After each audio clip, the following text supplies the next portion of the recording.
बिस्मिल्लाहिर्रहमानिर्रहीम। अस्सलाम वालेकुम गाइस। आज हम लोग रिसर्च का मॉड्यूल 3 पढ़ने जा रहे हैं। ठीक है, इसका यूनिट 1 रिसर्च टाइप्स है। ठीक है, इसमें हमें सबसे पहले तो अलग अलग बेसिस पर रिसर्च के टाइप्स देखने हैं और फिर वन बाय वन करके सभी रिसर्च टाइप जो भी इस सिलेबस में दे रखा है वो हम देखेंगे। सबसे पहले हम उसका क्लासिफिकेशन देखते हैं। तो अलग अलग बेसिस पे अलग अलग क्लासिफिकेशन है। जो भी क्लासिफिकेशन आप कर रहे हैं उस बेसिस पर कई बार अलग अलग बेसिस पर कई बार क्लासिफिकेशन टकरा जाते हैं, तो आपको अलग अलग ही याद रखना है। ठीक है, आपको खिल्त मिल्त नहीं करना है। खिल्त मिल्त करेंगे तो आपको कन्फ्यूजन शुरू हो जाएगा। सबसे पहले बेस्ड ऑन पर्पस के बेसिस पर अगर आप क्लासिफिकेशन करते हैं तो दो तरह का है, एक है फंडामेंटल रिसर्च, एक है अप्लाइड रिसर्च। ठीक, जिसको बेसिक रिसर्च भी कहते हैं फंडामेंटल रिसर्च को। Focuses on expanding existing knowledge without direct application. ठीक है, जैसे हमारे यहाँ प्री क्लिनिकल रिसर्च होते हैं ना, कुलियात वाले जो रिसर्च करते हैं, फंडामेंटल्स पे जो रिसर्च होता है यूनानी के, वो हमारा बेसिक या फंडामेंटल रिसर्च है। एग्जाम्पल के तौर पर देखिए, स्टडीइंग द फार्माकोडायनामिक ऑफ यूनानी मेडिसिन इंग्रेडिएंट फॉर ऑस्टियोआर्थराइटिस। ठीक है, अगर आप एक तरह क्या है, ये अद्विया वाला रिसर्च है। ठीक है, तो यूनानी मेडिसिन का फार्माकोडायनामिक्स देख रहे हैं आप, तो ये क्या हो गया, फंडामेंटल रिसर्च हो गया। ठीक, इसका डायरेक्ट एप्लीकेशन नहीं है।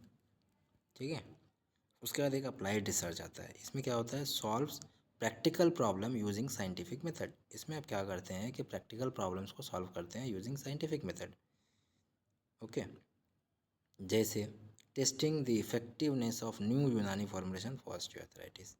अब आपने जो भी यूनानी फॉर्मुलेशन आपने बनाया है उस ऑस्टियोआर्थराइटिस में, उसको आप उसकी इफेक्टिवनेस को टेस्ट करना चाह रहे हैं, तो उसके लिए आप क्या करेंगे, डायरेक्ट अप्लाई करेंगे उसको, है ना।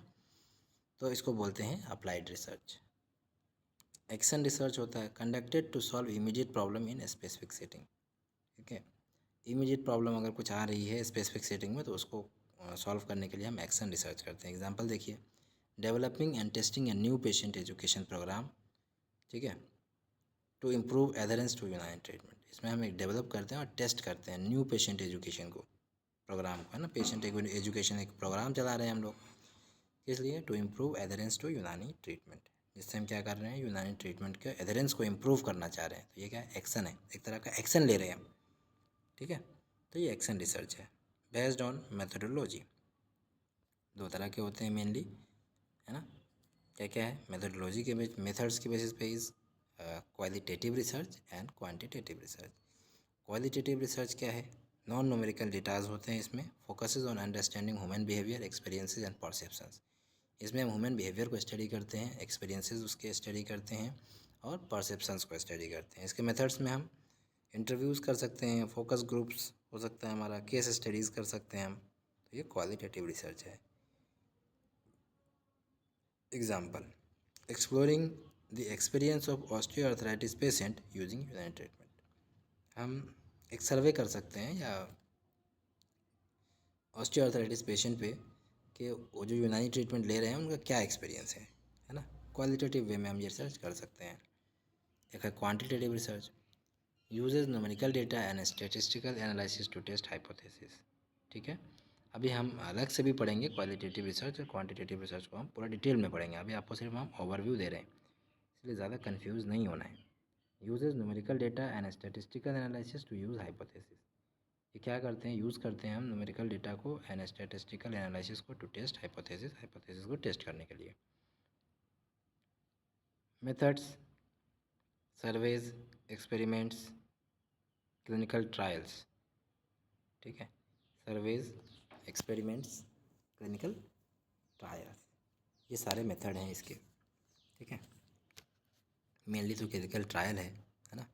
मेन क्लिनिकल ट्रायल है या एक्सपेरिमेंटल रिसर्च के थ्रू हम ये वाला क्वांटिटेटिव रिसर्च करते हैं। ठीक, एग्जांपल देखिए, बिल्कुल आसान है बहुत, बस आप खिल्त मिल्त करेंगे तभी कंफ्यूज होंगे, नहीं तो आसानी से आपका ये काम निकल जाएगा अगर आप अलग अलग बेसिस पे आपने अलग अलग डिवाइड कर लिया तो। ठीक है, मेजर में एग्जांपल देखिए, measuring the reduction in osteoarthritis symptom after Unani treatment using a pain scale. जब आप मेज़र करते हैं रिडक्शन इन ऑस्टियोआर्थराइटिस सिम्टम, ठीक है, ऑस्टियोआर्थराइटिस के सिम्टम को यूनानी ट्रीटमेंट के बाद यूजिंग ए पेन स्केल। कौन सा पेन स्केल होता है आप लोग कमेंट करिए। मिक्स्ड मेथड रिसर्च, ऐसा भी तो कुछ रिसर्च होता है ना जिसमें हम क्वालिटेटिव और क्वांटिटेटिव दोनों ही लेते हैं। यूजिंग सर्वेज, जिससे जो क्या बताएगा, quantitative, and interviews qualitative to assess Unani treatment effectiveness. ठीक है, चलिए, based on data collection approach, data collection के तरीके पे भी हमारा एक्सपेरिमेंट जो है रिसर्च अलग अलग टाइप का हो सकता है।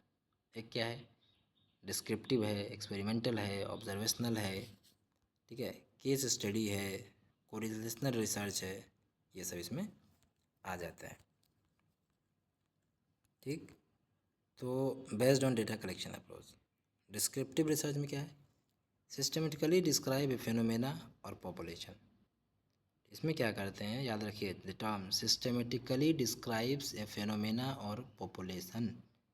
ठीक है, और कैरेक्टरिस्टिक कुछ भी हो, इसके कैरेक्टरिस्टिक को आप करते हो, लेकिन सिस्टमेटिकली डिस्क्राइब, जहाँ पे ये टर्म आएगा तो आप डिस्क्रिप्टिव में जाओगे। कंफ्यूज नहीं होना है डिस्क्रिप्टिव में, एनालिटिकल में, ऑब्जर्वेशनल में। ठीक है, एकदम टर्म याद रखना है, एक लाइन में याद रखना है, सिस्टमेटिकली डिस्क्राइब ए फेनोमेना और पॉपुलेशन। ठीक, वो क्या है, डिस्क्रिप्टिव रिसर्च है, बात खत्म। एग्जाम्पल से आपको 100% क्लियर हो जाएगा। Study on the prevalence of osteoarthritis, जहाँ भी प्रीवलेंस टर्म आ रहा है वो डिस्क्रिप्टिव में जाएगा।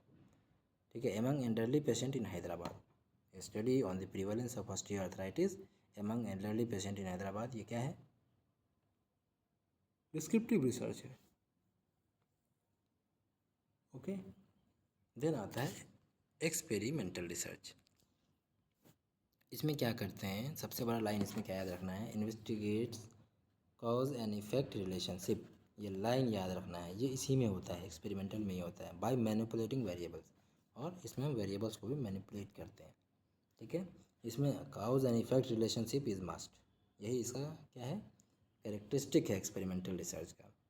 ठीक है, और इन्वेस्टिगेट करता है तो कोई ना कोई इन्वेस्टिगेटर होगा इसमें।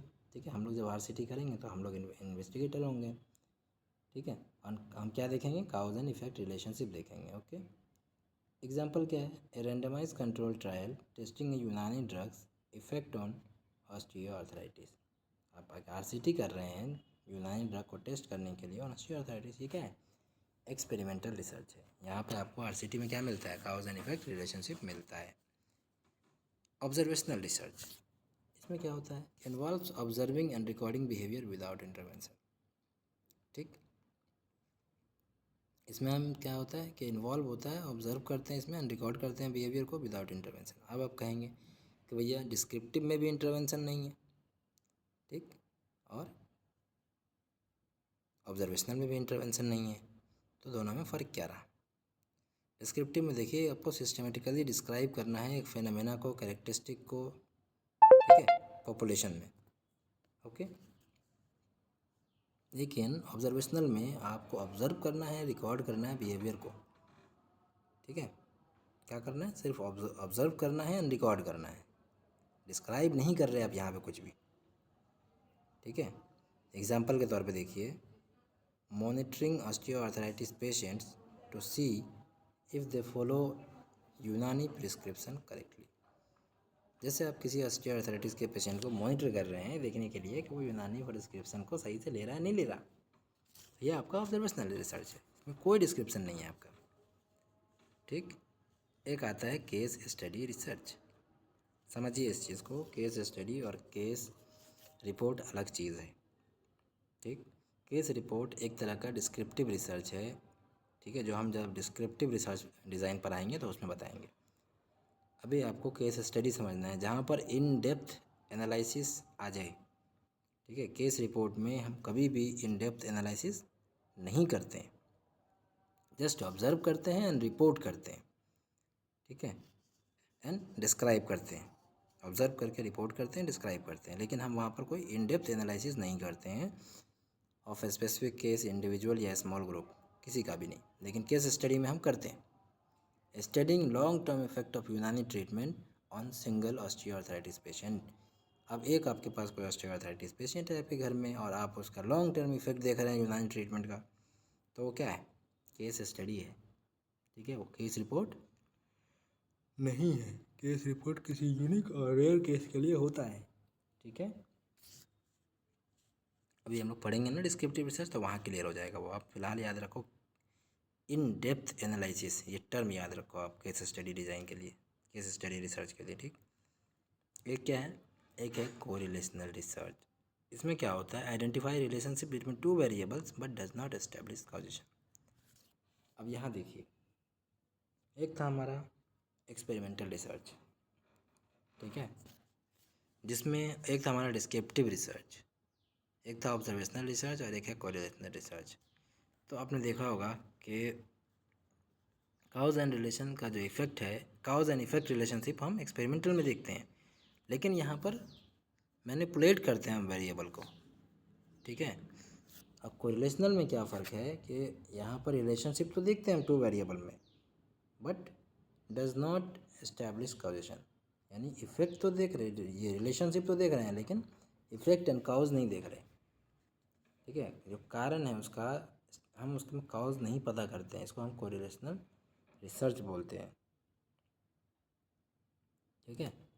अब आप मुझे बताइए, एनालिटिकल रिसर्च और कोरिलेशनल रिसर्च में कोई फ़र्क है, दोनों एक ही है या दोनों में कोई थोड़ा बहुत चेंजिंग है, या आप मुझे कमेंट करके बताइए, ठीक। फिर मुझे मौका मिलेगा तो मैं आपको बताऊंगा, लेकिन पहले आप बताइए। ओके, बहुत ही कंफ्यूजिंग टॉपिक है, अगर आप सही से इसको डिफ्रेंशिएट नहीं किए, सही से आपने इसको क्लासीफाई नहीं किया, तो बहुत ज़्यादा कन्फ्यूज़न होता है इस टॉपिक में, ठीक है। चलिए एग्जाम्पल देखिए, आपको एग्जाम्पल भी दिखाते हैं। Identify relationship between two variables but does not establish causation. याद रखिए, जहाँ कॉजेशन एस्टैब्लिश ना हो, ठीक है, लेकिन रिलेशनशिप हो, तो उसको कोरिलेशनल रिसर्च कहते हैं, ठीक। जैसे studying correlation between diet and osteoarthritis severity in Unani medicine users, ठीक है। अगर आप कोरिलेशन देखना चाहते हैं डाइट के बीच में और ऑस्टियोआर्थराइटिस के सेवेरिटी के बीच में यूनानी मेडिसिन यूज़र का जो है उनमें, तो ये क्या है आपका कोरिलेशनल रिसर्च है, ठीक है। लेकिन आप कोई इसका काउज नहीं जानना चाह रहे, ऐसा क्यों हो रहा है वो नहीं जानना चाह रहे, क्यों का जवाब नहीं ले रहे आप, ठीक है।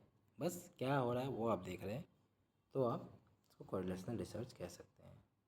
बेस्ड ऑन टाइम फ्रेम के बेसिस पर क्या है भाई, क्रॉस सेक्शनल रिसर्च है, लॉन्गिट्यूडनल रिसर्च है, ठीक। Data collected at single point of time या सिंगल पॉइंट इन टाइम, है ना। जैसे कि survey on current Unani medicine uses among osteoarthritis patient, कितने लोग यूनानी मेडिसिन को यूज़ कर रहे हैं ऑस्टियोआर्थराइटिस पेशेंट के, एक सर्वे कर रहे हैं आप, तो सिंगल टाइम पे कर रहे हैं ना, एक ही बार में जाके आप सर्वे कर ले रहे हैं, तो ये क्रॉस सेक्शनल स्टडी है, ठीक, क्रॉस सेक्शनल रिसर्च है। Longitudinal research, data collected over extended period, है ना, लॉन्ग पीरियड के लिए लेते हैं, जैसे ट्रैकिंग द इफेक्ट ऑफ यूनानी formulation on osteoarthritis patient over 5 years, ठीक है, लंबे समय तक आप देख रहे हैं कि क्या रिसर्च क्या आ रहा है, डेटा कलेक्ट कर रहे हैं, तो वो लॉन्गिट्यूडनल रिसर्च है। एग्जांपल आपने देखा। बेस्ड ऑन रिसर्च सेटिंग किस तरह का है आपका, उस पर भी डिपेंड करता है। जैसे फील्ड रिसर्च है जो पीएसएम वाले करते हैं, conducted in real world setting, ठीक है। एक रियल वर्ल्ड सेटिंग में हम क्या करते हैं, गांव में जाते हैं, एक शहर में जाते हैं, वहाँ जाके रिसर्च करते हैं, उस एरिया में रहते हैं, सीखते हैं, ठीक है। लैब में नहीं लाते वहाँ की चीज़ों को, बल्कि वहीं फील्ड रिसर्च करते हैं उसको, इसलिए उसको फील्ड रिसर्च कहते हैं। जैसे ऑब्जर्विंग यूनानी medicine use in rural health care centres, आप रूरल हेल्थ केयर सेंटर में जा करके देख सकते हैं, ठीक है, पीएसएम का टॉपिक है। Laboratory research conducted in control lab environment, वो क्या है, लेबोरेटरी रिसर्च है, अगर आप कंट्रोल लैब इन्वायरमेंट में कर रहे हैं तो, जैसे कि testing the biochemical effect of यूनानी फॉर्मुलेशन इन लैब, ठीक है। उसके बाद है clinical, conducted in health care setting often involving patient trial, ठीक है। कहाँ होता है ये, हेल्थ केयर सेटिंग में होता है, और इसमें पेशेंट ट्रायल्स इन्वॉल्व होते हैं क्लिनिकल ट्रायल में, ना आरसीटी वगैरह ये सब क्लिनिकल ट्रायल में आ गया। Conducting a clinical trial to test a new drug for osteoarthritis, इसका एग्जांपल है।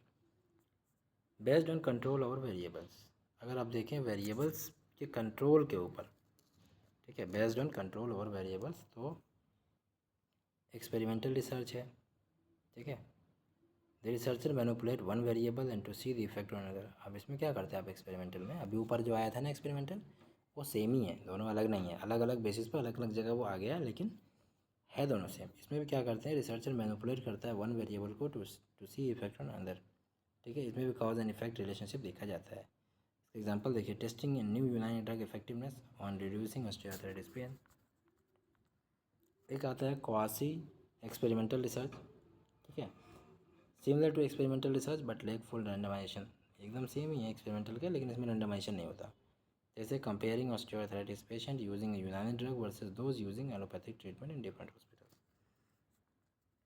Non experimental research, no manipulation of variable, इसमें तो कुछ भी नहीं होता है ना, ऑब्जर्वेशंस होता है, डेटा कलेक्शन होता है अकर नेचुरली, ठीक है। इसमें नेचुरली जो है वो डेटा को हम कलेक्ट करते हैं। तो ये नॉन एक्सपेरिमेंटल जो है ये ऑब्जर्वेशनल वाला इसमें आ सकता है, ठीक। डिस्क्रिप्टिव वाला भी नॉन एक्सपेरिमेंटल में ही आएगा, ठीक है। थोड़ा थोड़ा मैं मिलाते जा रहा हूँ ताकि आप थोड़ा थोड़ा समझते चलें। आप पूरा अपने से मत मिलाइए, नहीं तो पूरा कन्फ्यूज़न हो जाएगा। नॉन एक्सपेरिमेंटल रिसर्च में मैंने आपको बताया कि कोई मैनिपुलेशन ऑफ वेरिएबल नहीं कर रहे, ठीक है, सिर्फ ऑब्जर्वेशन कर रहे and data collection occur naturally, और इसमें हम डेटा कलेक्शन हमको लेना होता है। तो ये सेम है, इसमें ऑब्जर्वेशनल रिसर्च आ जाता है। जब हम पढ़ेंगे ऑब्जर्वेशनल रिसर्च तो आप देखेंगे उसको वहाँ पे भी, और नो मैनिपुलेशन ऑफ वेरिएबल है तो वो डिस्क्रिप्टिव में भी आ जाता है ये, ठीक। एग्जाम्पल देखिए, retrospective study analysing past patient record to see trends in Unani treatment success. एक रेट्रोस्पेक्टिव स्टडी किया गया है। रेट्रोस्पेक्टिव मतलब पीछे की चीज़ों को देखना। एनालाइजिंग पास्ट पेशेंट रिकॉर्ड, पीछे के पेशेंट के रिकॉर्ड को हमने देखा to see trends in Unani treatment success, कि यूनानी ट्रीटमेंट का कितना सक्सेस रहा है, उसका क्या ट्रेंड रहा है। तो ये क्या है, नॉन एक्सपेरिमेंटल रिसर्च है, ठीक है। सिर्फ एक ऑब्जर्वेशन किया है हमने।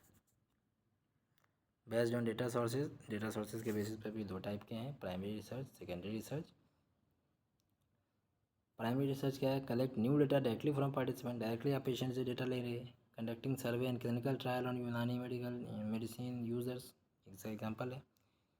जबकि सेकेंडरी रिसर्च क्या है, using existing data from books, articles and reports, जो पहले से डेटा मौजूद है आपके पास उसका यूज़ आप कर रहे हैं, तो वो सेकेंडरी रिसर्च है। रिव्यूइंग पास्ट स्टडीज़ ऑन यूनानी ट्रीटमेंट फॉर ऑस्टियोआर्थराइटिस, आप किसी पास्ट स्टडी को रिव्यू कर रहे हैं, ठीक है, ऑन यूनानी ट्रीटमेंट फॉर ऑस्टियोआर्थराइटिस, तो ये आपका सेकेंडरी रिसर्च है। तो ये 7 बेसिस पर टोटल इसको डिवाइड किया गया है, ठीक है। यहाँ पे एक बेसिक से थोड़ा दे रखा है, फॉर डेवलपिंग न्यू ट्रीटमेंट और टेस्टिंग इफेक्टिवनेस, एक्सपेरिमेंटल और clinical research, for understanding patient experience, qualitative research, for analysing trend in population, descriptive और cross sectional research, for long term studies on treatment effect, longitudinal research, for comparing different treatment method research, quasi experimental और correlational research. ये इसका summary है। तो overall आप समझ गए कि रिसर्च के टाइप्स आपको बहुत बारीकी से याद रखने हैं ताकि आपको आगे कोई दिक्कत ना हो, ठीक है। कोशिश करता हूँ मैं आज कि आज qualitative research and descriptive research आज ही मैं डाल दूँ, सो डैट आपका थोड़ा डिले हो गया वीडियो में, उसके लिए सॉरी, लेकिन कुछ वजह से जो है सो हो नहीं पा रहा था रिकॉर्ड, टेक्निकल इशूज़ थे, वीडियो बन नहीं पा रहा था, बट इंशाल्लाह आप कोशिश करते हैं रेगुलर रहेगा। All the best all of you. सबका एग्ज़ाम होगा, सभी कॉलेज का एक साथ ही एग्ज़ाम होगा मई में इंशाल्लाह, तो उससे पहले पहले पूरा कोशिश करेंगे कवर करने का। दिक्कत की बात नहीं है, टेंशन नहीं लेना है, ठीक है। रमज़ान शुरू हो गया, आप सभी को रमज़ान बहुत बहुत मुबारक, और अच्छे से पढ़ाई करिए और घबराना नहीं है, डरना नहीं है, इंशाल्लाह सब अच्छा होगा। अल्लाह हाफिज़।